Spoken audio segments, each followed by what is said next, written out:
Supposed Bible contradiction. The accounts of Paul's conversion. In the book of Acts, we read about how Jesus appeared to St. Paul. However, there are 3 accounts, one narrated by Luke, and the other 2 are in speeches from Paul, and there are differences between them. In the first, the men who were with Paul were said to be standing and saw no one, but heard a voice. In the second account, the men saw a light, but did not hear a voice. And in the third, the men fall to the ground with Paul, and it doesn't specify what the men heard or saw. This is a well-known alleged contradiction that is used to argue the account of Acts is not reliable, but the case might be overstated. First, it is one thing to bring up an alleged contradiction between 2 different authors, and it's another thing to claim a single author made a mistake.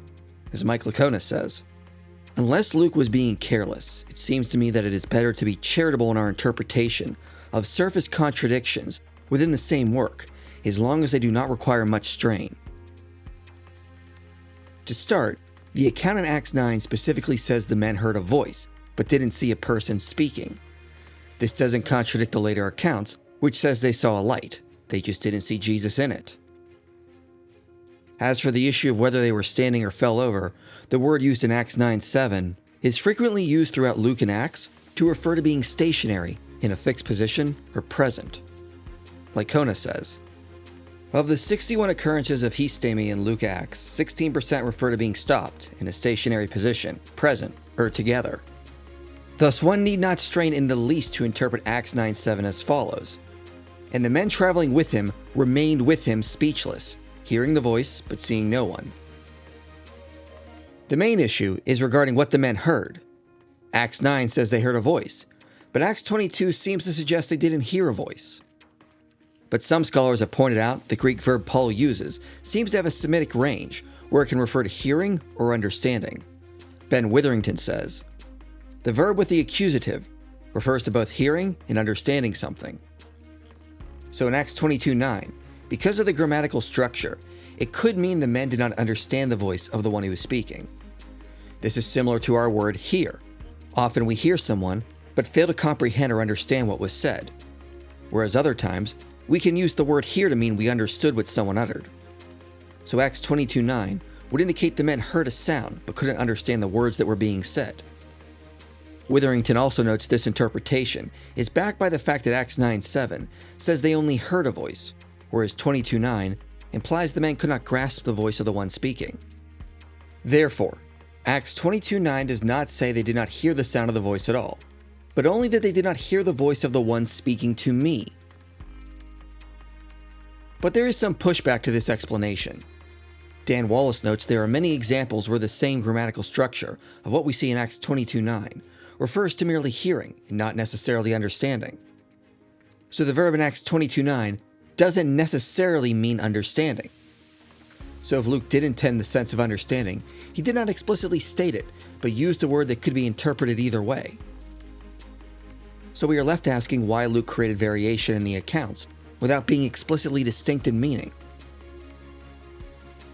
An answer to why is highlighted by N.T. Wright, who says, as to the question of what precisely Paul's companions saw and heard, there are real differences. They are best explained by Luke's following the Hellenistic convention of style according to which variation in the narrative lends interest. In other words, ancient authors were expected to create variation if they repeated the same story. The variation was not intended to be untruthful, but was meant to give further or differing details that would keep the reader interested when hearing the same story repeated. Mike Licona notes Plutarch often varied the details of stories when recounting them in different biographies.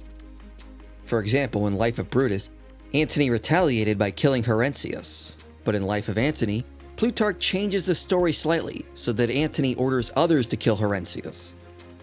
In Life of Sertorius, Sertorius makes a sarcastic statement about Pompey and Metellus after a battle, but in Life of Pompey, the statement is made before the battle. Likewise in Acts, Luke would create variation when recounting similar events. Ronald Witherup highlights the accounts of the visions in Acts 10-11. We see variation in how Peter reports the vision he received in Acts 11 versus what was narrated by Luke in Acts 10. Witherup notes this is called functional redundancy. Functional redundancy is a narrative technique of repetition and variation, which serves as a counterbalance designed to ensure a full and unambiguous reception of the message, which any particular piece of literature might contain.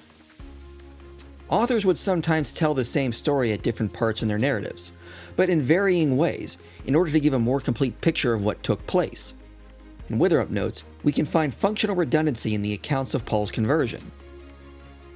Both accounts utilize techniques associated with functional redundancy, such as addition, truncation, change of order, and substitution.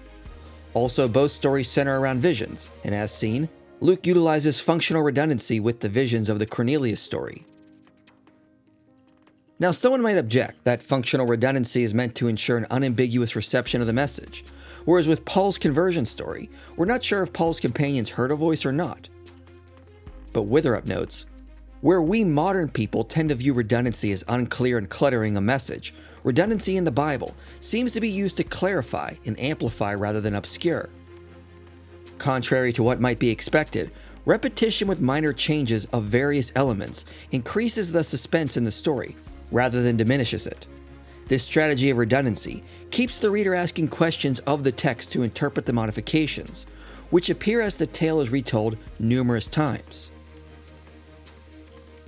In other words, it is likely that Luke intentionally varied minor details between the three accounts of Paul's conversion to keep the reader interested and to provide a more well-rounded picture of what happened. The reader is expected to harmonize the accounts. In the first account, we're told the men heard something, but then in the next account, we're given the impression they didn't comprehend what was said. Only Paul was able to understand. Luke varied his accounts, so the reader would still be interested in each retelling and actively work to fit them together. As E.P. Sanders said, that the author of Luke Acts avoided precise repetition is clear in his three accounts of Paul's conversion. He was not stupid. He doubtless knew that his stories varied. He could have told the same story in the same way, but that would not have been as good a narrative. Like many other authors, both ancient and modern, he disliked repetition. Like other ancient authors, he would change events in order to avoid it. We can see the variation Luke employs in other details. Ben Witherington notes we have an additional statement from God in Acts 26, which is probably just Paul paraphrasing Jesus' words that Paul was struggling against God by persecuting Christians. Additionally, we compare Acts 22 and 26. We notice the commission of Ananias in chapter 22 is said to have been given by Christ in chapter 26.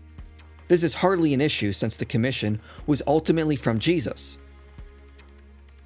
All these examples indicate the use of the ancient literary technique of repetition with variation to keep the reader interested in the story. As Witherington says, Luke, like Paul, exercised a certain literary freedom with his material, arranging it so as to get the desired point across. And this is only what one would expect from people who grew up in an environment saturated with and enamored of rhetoric.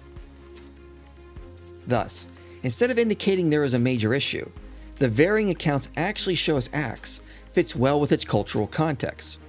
We should expect variation when an author recounts the same story. Moreover, as Mike Licona says, there is a logical way to harmonize the accounts without straining the text. Thus, this supposed contradiction can be resolved.